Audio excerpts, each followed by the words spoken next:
All right, hey, what's going on YouTube? Hey, I got myself a new camera. So we've got some days off this week, and I decided, you know what, it's time for me to get a camera that actually can do stuff. So I've been doing stuff with my phone, but now that is the camera I'm gonna be working with. So that I got a little case so I can put a microphone on top later, and yeah, so hopefully this works out. But yeah, we're hanging out at the house. Last week's winter storm that we were trucking through and everything went good on the days that we were actually trucking, but it ended up taking out the power around Chevron, and there was some issues. I actually don't know any of the issues because we haven't been over there yet to test it out, but ultimately the problems have made it to where we have no loads at the beginning of this week. So as today is Monday, I didn't have any loads last night on Sunday night, and once again tonight on Monday night there's no loads for me. So yeah, gonna be an interesting week. The weekly review should be interesting after this, but today what I wanted to talk about is I'm gonna show you guys kind of what I've been working on days off. You know, you can't take days off. You got to be working on something. So I'm just gonna show you guys what I'm doing as far as business planning, the direction I'm leaning towards, getting my numbers or my authority, starting the trucking business in full, I guess you would say. You know, as a lease operator, you're kind of in this no man's land. You're not all the way a carrier, but you're also not an employee, and so you're kind of in this in between. So that's where I've been for the last 4 years, and we're looking to go full on carrier mode. So anyway, stay tuned. We're gonna get into it. Yeah, I think that's it. I think we just roll the intro.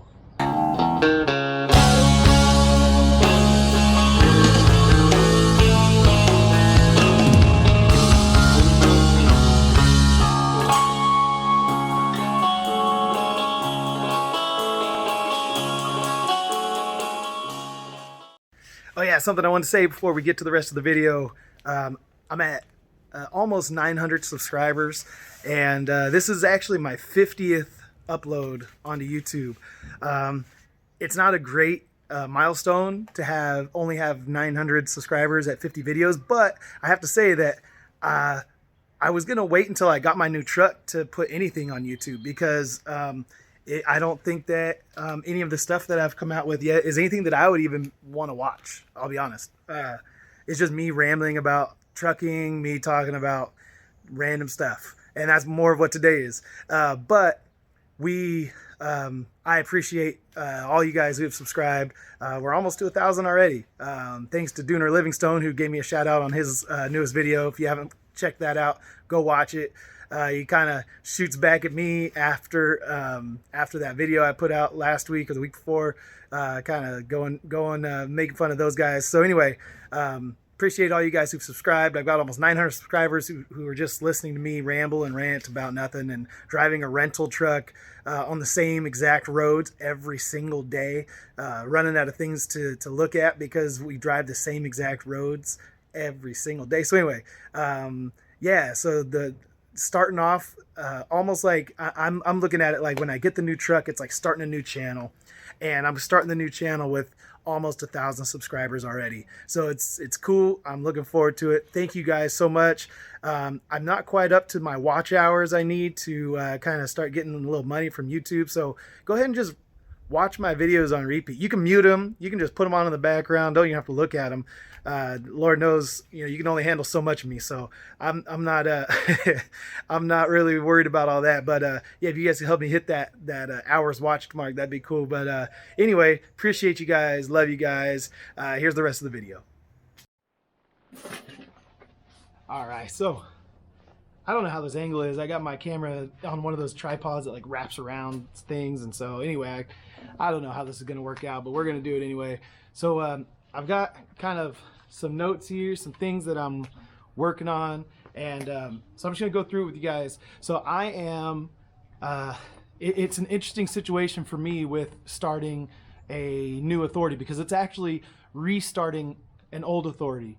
See, when I first bought my truck at Silva Trucking and I was leased on with them, they had everyone running on their own DOT number and CA numbers, and I'm not even sure if we had an MC number because we didn't put them on the truck. All we needed was the CA and the DOT on the truck. So because we weren't going out of state we didn't need the MC number, but we were going into ports of entry because all refineries are considered ports of entry because the oil tankers come into the Bay Area and offload oil, so they are considered ports, and so they are regulated just the same as a normal port of entry where you need TSA background check and all that kind of stuff. So you have to have your TWIC card.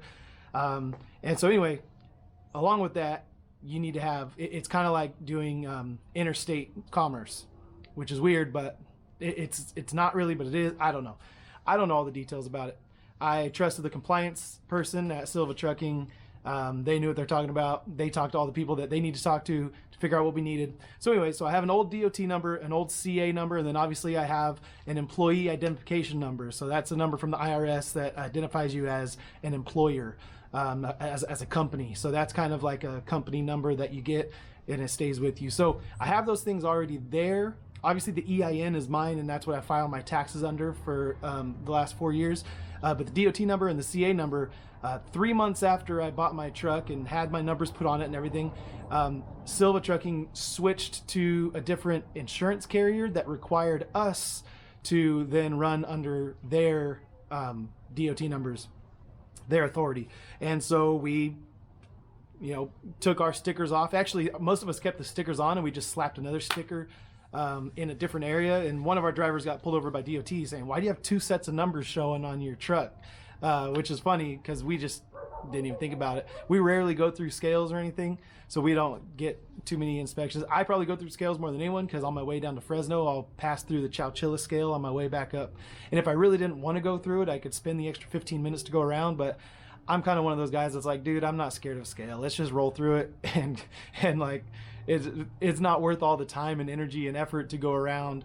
I mean, you go around 15 minutes a day, that's an hour and 15 minutes a week. That's like, 5 hours a month that you're losing for the possibility of maybe like, getting a paper check or a level 1 inspection like once a year. So to me, it's just not worth it. It's like, I'll just go in there, once a year and have them do the inspection. Last time I was in there for 20 minutes when they did an inspection. They rolled around underneath. They took a couple things. They needed my paperwork, and then I was out of there. That means she got me in and out super quick. So anyway, the numbers, that's what I was talking about. I rabbit trail a lot, but we had the numbers on. We switched to Silva's numbers. So when I start my authority this time, and I'm aiming for a couple of months from now, so I'm kind of just preparing things. But I'm gonna have to try to get my numbers like reinstated and bind them obviously to the new truck.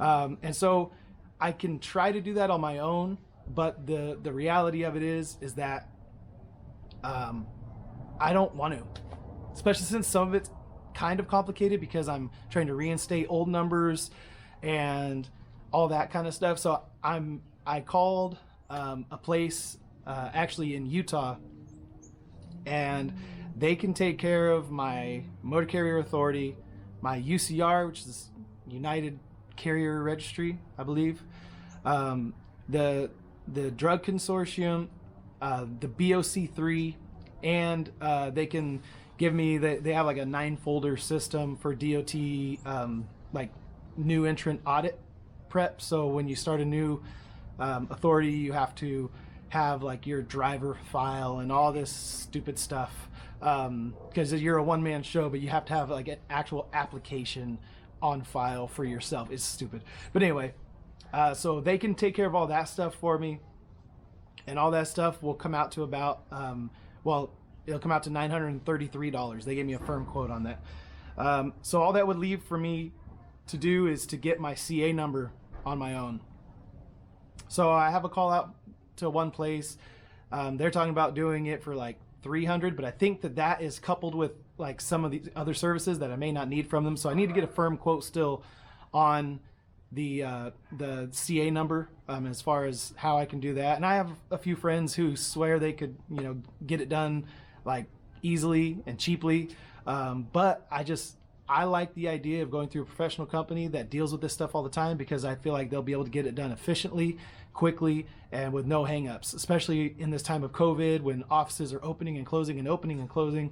I need to just trust that people who know what they're doing know every single piece of paperwork that needs to get filled out the way it needs to be filled out. I can't kind of go back and forth with the state on how to go about doing things. So I'm looking at paying people. So anyway, so I'm just going to go with that quote of $335 for the CA number, and we're going to roll with that.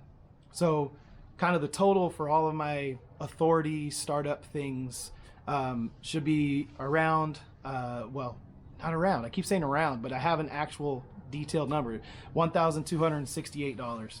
And that's just paying someone to take care of all of it for me, and I don't have to do anything. So to me, that's worth the money, because even though it probably would only cost me like $300, $400 total to get everything going myself, it would also cost me a lot more time, and possibly could push out the length of time until I can get my authority started, because let's face it, I'm not that good at paperwork. I'm just not. It's not even that I'm not good at it, it's that I hate it. And then so when you hate something, you don't do it well, you put it off, you procrastinate, and I love making spreadsheets and figuring things out. I hate just filling out paperwork. So anyway, so that is for just kind of, that's motor carrier authority, CA number, so that's DOT number, MC number, CA number, BOC3, UCR, drug consortium, and their 9-folder system for DOT audit prep. So the place that I'm looking to go through is Motor Carrier HQ. Maybe you guys have seen some of their advertisements. They have a podcast called Hauling Assets. And so the owner of Motor Carrier HQ started a trucking company and then created a podcast to couple with it, to kind of show kind of all the services that his company, Motor Carrier HQ, can provide, and kind of be a cool marketing tool. And so anyway, I've enjoyed that podcast. Check it out. It's all about starting up a new trucking company. And so obviously I've been interested in that, especially with interstate stuff.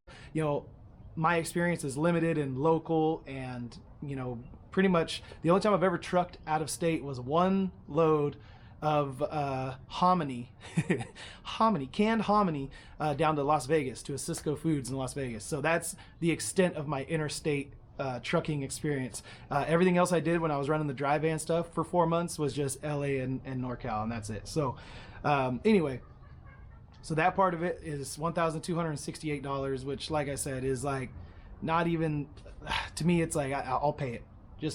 I'll pay it. It's going to make it so much easier for me. I can just sit back, relax. There's a 21-day waiting period from the time you apply for your numbers, and because they issue the numbers really quickly, but then there's a 21-day waiting period for that. But then the hard part, well, not hard part, but more money, is the insurance. Now, I got a quote just over the phone. A lady spitballed with me, and she gave me a quote of $5,500 down and $1,500 a month.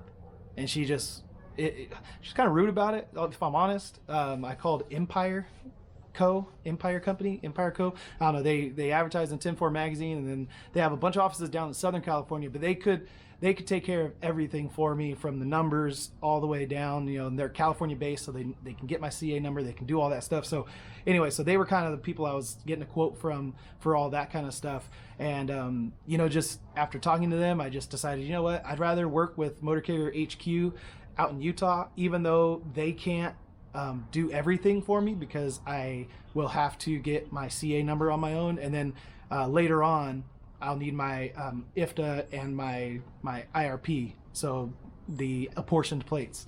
So anyway, so all of that to say, I got a really bad quote from Empire Company, and it kind of was just discouraging. It was like just crazy high, and I just thought, man, $5,500 cash plus the $1,500 a month. It's like, if I'm paying $5,500 cash, I would hope my insurance bill would be under $1,000 a month. So I'm just sitting there like, man, this maybe it would be worth it, like, to lease on somewhere. Maybe I should go with like leasing on with Landstar, or doing something where where I can lease on, like in the business that I'm moving towards, but you know, get someone that can help me out with this stuff, because ultimately I don't have a ton of savings. And I have a big truck payment that's going to be starting up pretty soon, and it's just going to be hardcore. So yeah, I started thinking about that, but then I talked to the guy at Motor Carrier HQ, and he referred me to another Utah-based insurance agency, and they have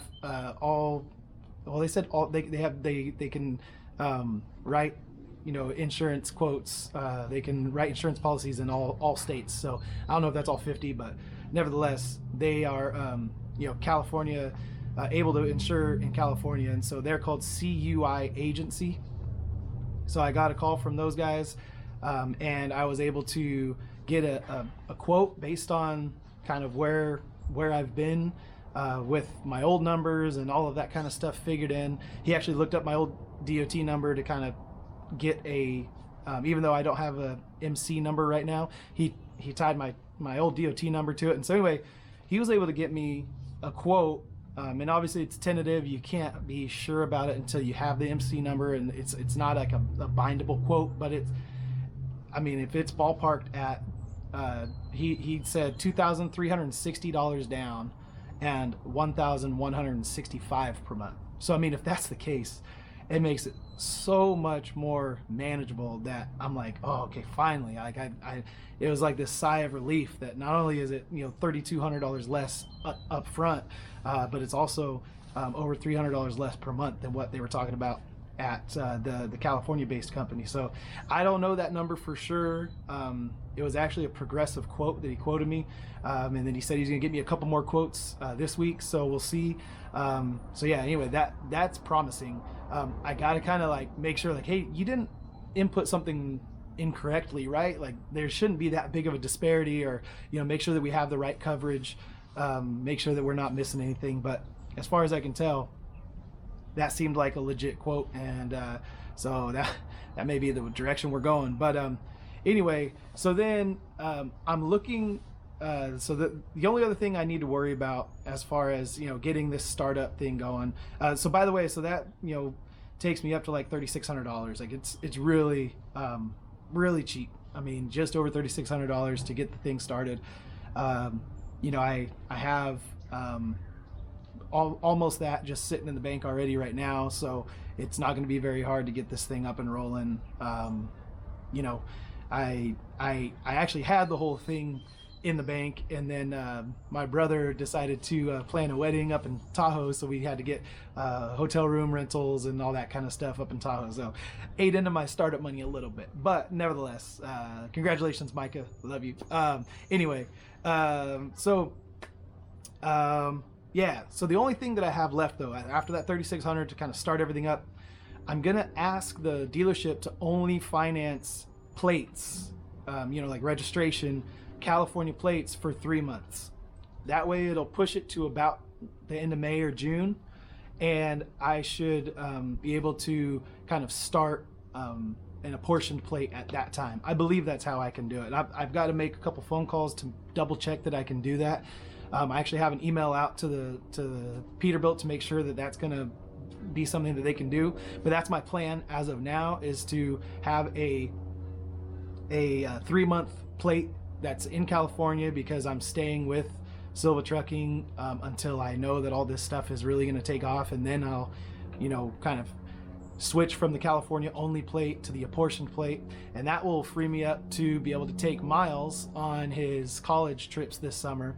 Like I told you guys in my 2021 kind of goal setting video, is a big goal. It's a huge goal. It's like almost number one. I mean, besides getting the truck and starting my authority, I think it's, I mean, yeah, one way or another, I'm taking Miles to go visit a bunch of schools.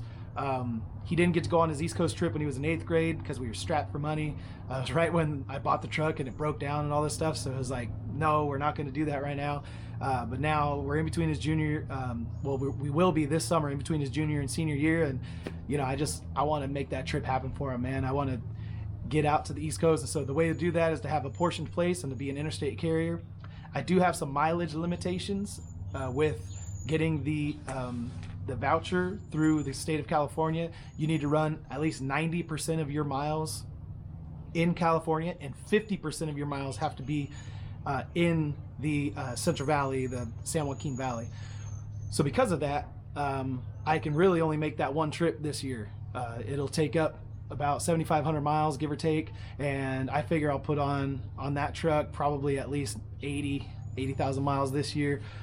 So I'm looking at right there at that 10% number, and then I just got to make sure about 40 to 45,000 miles get put in the valley, so that way I can stay on the up and up with the Air Resources Board, so that they come and do an audit on my voucher and check my bill of ladings and all that to see where I've been running the truck, that everything's on the up and up, and they don't come after me for that voucher money, the down payment money that they gave me for trading in the old truck. So yeah, all of that to say, I hope to have my authority started about 60 days from now, maybe 90, but I'm hoping towards around 60 days from now, and I'm hoping that we can then have the apportion plates done by the end of May or beginning of June, and then me and Miles can take our trip. So that's kind of the direction that I'm going, and so I want to give you guys kind of those numbers.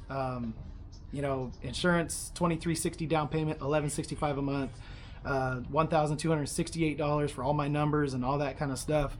And then the plates, it just varies, but my truck's brand new, so the plates will probably be around $3,000, give or take.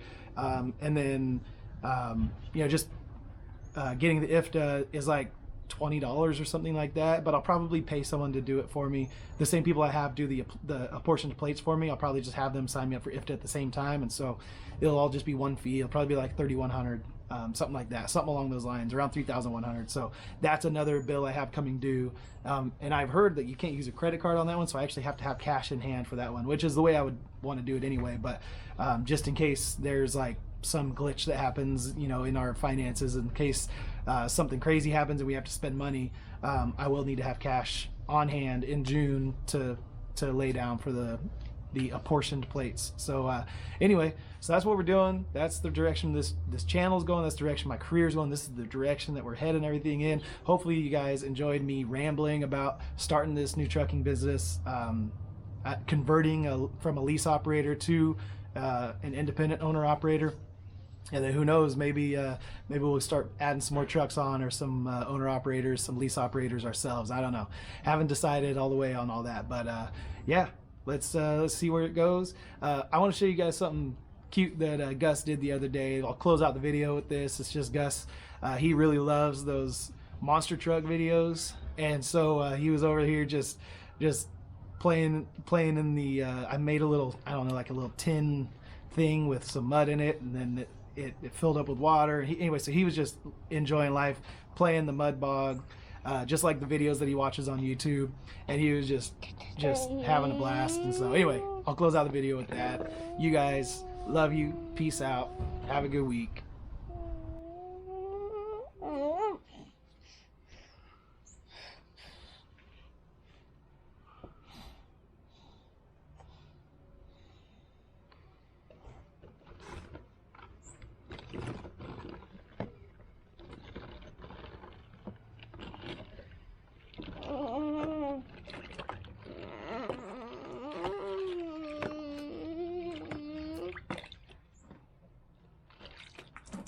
Whoa, crazy kid. Hey!